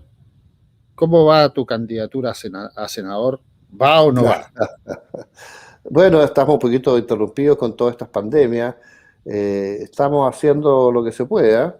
Hay gente que me está apoyando en la región de los lagos, que se está moviendo. Nosotros tenemos que asegurarnos los financiamientos. Va a depender un poco de eso, si podemos ir o no. Si yo no consigo los financiamientos, no hay posibilidad, porque estas cosas son caras. Y nosotros no tenemos apoyo del CERVEL, porque incluso los partidos que me quieren apoyar, el Partido Republicano, el Partido Nacional Ciudadano y algunos grupos independientes de la UDI, Evópoli o RN, o muchos independientes, ellos no tienen recursos como para aportarnos. Entonces, estamos viendo si conseguimos los recursos y cómo se pueden conseguir para ver si esto es posible. Es una cosa que a mí me pidieron, no es algo que se me ocurriera a mí me sorprendió, todavía estoy sorprendido. Estoy dispuesto a hacerlo si es que uno puede hacer alguna diferencia, lo que uno puede hacer en el Senado uno puede orientar las cosas a lo que uno cree, entre medio de muchos otros, ¿no? Uno puede hacer su aporte. Yo puedo representar en este caso a los lagos, a la zona que es Osorno, que es, no sé, Puerto Montt, Puerto Varas, Ancud, Castro, toda esa región, ¿no es cierto?, que es una región muy grande por lo demás. Yo puedo representarlos a ellos en el Senado, pero hay muchas regiones, hay muchos senadores que pueden ser de la línea nuestra o pueden ser de la línea opositora, y al final el resultado va a depender de cuántos seamos y qué podemos hacer dentro del Senado. Pero va a ser muy importante quién va a ser presidente de la República y cuál va a ser la línea, porque dependiendo de eso es si el país puede salir o hundirse. Así es. Excelente, Daniel. Esperamos tenerte en esta etapa, en esta primera etapa como senador, porque la próxima etapa, que yo siempre he dicho, queremos a Daniel Prieto como presidente. No, eso no se te olvide. Y desde que lo conversamos... No sé si va a quedar vida para esas cosas. No, si va a tener vida. Por último, te tenemos vivo. Ok, Daniel. Oye, como siempre, estimado amigo, Daniel Prieto Vial, excelente la exposición del día de hoy, un tremendo cúmulo de conocimiento. Gracias por tu aporte, hemos aprendido pero tremendamente, esperamos tenerte el próximo miércoles. Y ¿sabes qué? Gente está preguntando sobre la importancia y sobre el legado de Hernando de Magallanes. Han preguntado como harto, ¿eh? Bueno, ahí eres tú. Así que tú como viejo lobo de mar, como marino, como claro. Bueno, él hizo una expedición que descubrió Chile hace 500 años, hoy día ya hace 501 años. Y él era de origen portugués, pero como sabemos muy bien, los portugueses y los españoles son lo mismo, racialmente son la misma raza, tú sabes. Cuando uno hace los estudios de ADN, casi no ve las diferencias de ADN entre los españoles y los portugueses. Portugal debió haber sido parte de España, pero en una etapa posterior ellos negociaron ser un reino independiente y los castellanos, por vía diplomática, lo perdieron al reino de Portugal. y formaron un imperio independiente los portugueses. Pero bueno, Hernando Magallanes no logró entusiasmar al rey de Portugal en este proyecto de dar la vuelta al mundo que él tenía, y lo consiguió con los reyes de Castilla. Y la expedición de Hernando Magallanes fue con naves castellanas, con comandantes castellanos y con marinería y personal castellano. Había gente de otros orígenes también, porque como España era un centro mundial de poder en ese momento, mucha gente iba a España, como hoy día mucha gente quiere ir a Estados Unidos, por ejemplo, para participar de este centro del poder mundial, que era España. Entonces la expedición de Hernando Magallanes habían gente, no sé, había genoveses como Piedrafita, que escribió un relato, y muchos otros, habían griegos y había algún inglés entre la marinería, pero el 95% o 97% eran castellanos. Y el que hizo la vuelta al mundo, la primera vuelta al mundo en la historia, era Sebastián Elcano. Sebastián Elcano era de origen vasco, como parte del Reino de Castilla. Él era de origen vasco, pero él hablaba castellano, y él era parte del Reino de Castilla, porque el País Vasco y Castilla estaban unidos en ese momento. Y él fue el de la hazaña, porque Hernando Magallanes, si bien tuvo esta visión, murió en un combate al sur, en unas islas, en Filipinas, con unos nativos, y no pudo completar la vuelta al mundo. Entonces la hazaña la logra completar finalmente Hernando Magallanes, después de 3 años de viaje, donde partió con 5 naves, y partieron alrededor de 400 personas, 450 personas, y llegaron creo que 18, no me acuerdo la cifra, a lo mejor me puedo equivocar, voy a revisarla, pero llegó muy poca gente con una pequeña nave, después de que habían perdido 4 naves y gran parte de la gente en esta hazaña por dar la vuelta alrededor del mundo. Claro que sí. Oye, dice ahí, van apareciendo cosas, que es bueno porque el próximo programa lo vamos a tomar. Dice por ahí, los árabes tenían mapas mucho más antiguos de las costas de América. Algo por ahí se habían escapado y habían unas avanzadas pueden haber existido. Bueno, la mejor prueba de que eso es un cuento es que cuando llegó Cristóbal Colón no encontró ningún árabe acá. Así que... Sí. Oye, bien, perfecto. Ahora sí nos vamos, Daniel, porque ya hemos tenido un tremendo, extenso programa, muy bueno, espectacular como siempre, y esperamos tenerte el próximo miércoles, Dios mediante, en un nuevo programa de Cosas de la Historia y algo más, donde nos vienes tú a entregar todo ese conocimiento de la manera tan espectacular que lo entregue, que hace que todos estemos atentos a ir conociendo todas estas variantes o variaciones que han tenido, ¿cierto?, los movimientos de los reinados, de los ducados, de las diferentes expediciones, etcétera, etcétera. Gracias por estar una vez más con nosotros, Daniel, y gracias por tu tiempo. Bueno, para terminar, yo te diría, hay gente que me ha preguntado, ¿cómo puede saber uno qué porcentaje de sangre visigoda tiene, o celta, o íbera, o mapuche, o picunche, o aymara, o quechua? En fin, que entre paréntesis los pueblos nativos americanos, yo los tengo en gran valor por la hazaña de haber vivido miles de años en las Américas, sobreviviendo a estas enormes dificultades desde su cruzada por Siberia, por el estrecho de Bering, por las islas Aleutianas, hacia Alaska y a todas las Américas. Yo tengo una enorme impresión y valor hacia los indígenas, pero nosotros somos una mezcla de indígenas y españoles, y si alguien quiere saber, uno puede hacer una muestra de saliva y mandársela a estos laboratorios que hoy día, antes costaban $500, hoy día cuestan $60, hacerse una prueba de ADN, y uno a través de la saliva le indican qué porcentaje tiene de sangre europea o sangre nativa americana, y qué porcentaje dentro de la sangre europea tiene de distintas razas europeas, y ahí uno resuelve el problema. Un especialista me decía, mira, al final es lo mismo que mirarse al espejo. Si tú quieres saber quién eres, mírate al espejo, y el ADN normalmente coincide con lo que tú ves en el espejo. O sea, el aspecto indica mucho y coincide mucho con lo que indican los genes cuando se analizan en un laboratorio. Pero hay muchas sorpresas entre medio también. Entonces, es interesante hacerse ese ADN. Oye, interesante sería a lo mejor que tú un día nos hables de ese mito o realidad de las mujeres del Amazonas que dicen que fue una mezcla de gente que llegó a la Amazonía y rubias de ojos verdes o azules. ¿Es mito o realidad? Podríamos verlo en un programa, ¿ah? Claro, bueno, no sé, la verdad es que yo no conozco ese cuento, pero sería interesante saber cuál es y qué valor tiene. Vamos a ver. Bien, Daniel, ahora sí, nos despedimos para encontrarnos el próximo viernes, el próximo miércoles, si Dios así lo quiere. Gracias por tu tiempo, Daniel. Gracias por compartir tus conocimientos. Gracias a ti, Arturo. Un abrazo. Un abrazo Gracias. grande. Bien, amigos, teníamos ahí la participación de don Daniel Prieto Vial. Tremendo, ¿ah? Tremendo. Oye, yo quedé metido con las mujeres del Amazonas, ¿ah?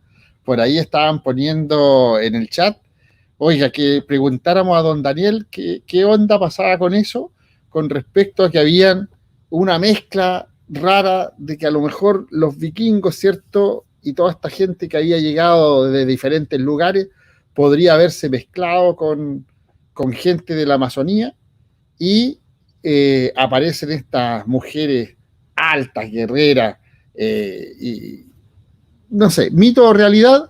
Vamos a ver, vamos a estudiarlo, vamos a preguntarle a don Daniel Prieto que nos diga o que nos hable de ese tema. Daniel sabe harto, si se hace nomás para que nos deje metido. Pero vamos en realidad a ahondar sobre ese tema. Importante muy importante lo que ustedes han estado colaborando en el chat. Me parece muy bien, me parece muy bien que este grupo, este canal de seguridad y defensa estratégica, de alguna manera les haya despertado el bichito de investigar sobre la historia. También me parece muy, muy bueno que estemos cada cierto tiempo regalando algunos libros de importancia para nuestra gente del chat, para nuestros colaboradores, porque ustedes saben, en la medida de que vamos incrementando la lectura, vamos incrementando nuestro acervo cultural, vamos también nosotros pensando de una manera diferente. Estamos más informados, pero con buena información. Gracias a quien nos donó el libro que está para todos disponible en Telegram. Así que pueden ustedes ingresar a nuestro canal de Telegram para descargar el libro desde ahí. Bien, estimados amigos, llegamos así al final del programa. Vamos a ver si hay alguna pregunta, alguna consulta a través del WhatsApp. A ver, ¿qué más hay por aquí?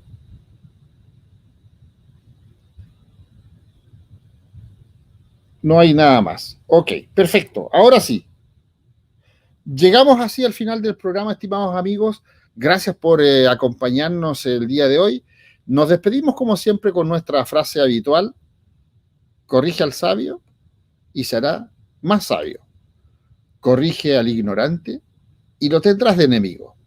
Dios, patria, familia y libertad. Llegamos así al final de la transmisión del día de hoy del canal Seguridad y Defensa Estratégica. Conéctense, suscríbanse al canal, denle like, compartan nuestros videos. Nos vemos en una próxima transmisión. Patriotas de Chile, patriotas de América, patriotas del mundo, gracias por seguirnos. Déjenos sus comentarios, sus preguntas, sus saludos abajo de este video. Nos vemos si Dios así lo quiere. Bye, bye. Security College US es una institución de formación académica privada con base en los Estados Unidos de Norteamérica, abierta e independiente, que provee acceso preferentemente en español a una educación de calidad superior en todas las áreas más relevantes de la seguridad.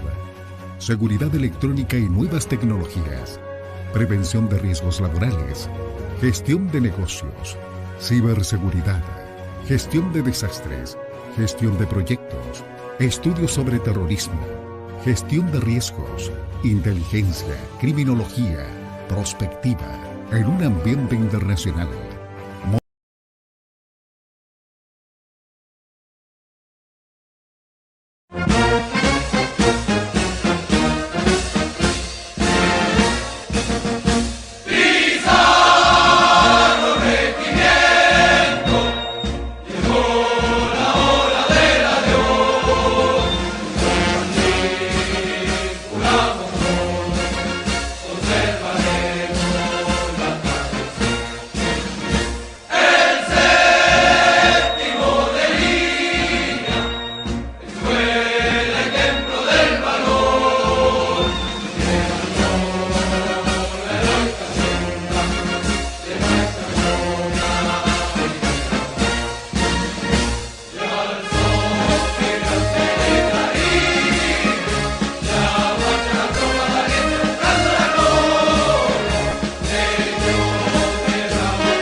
Siempre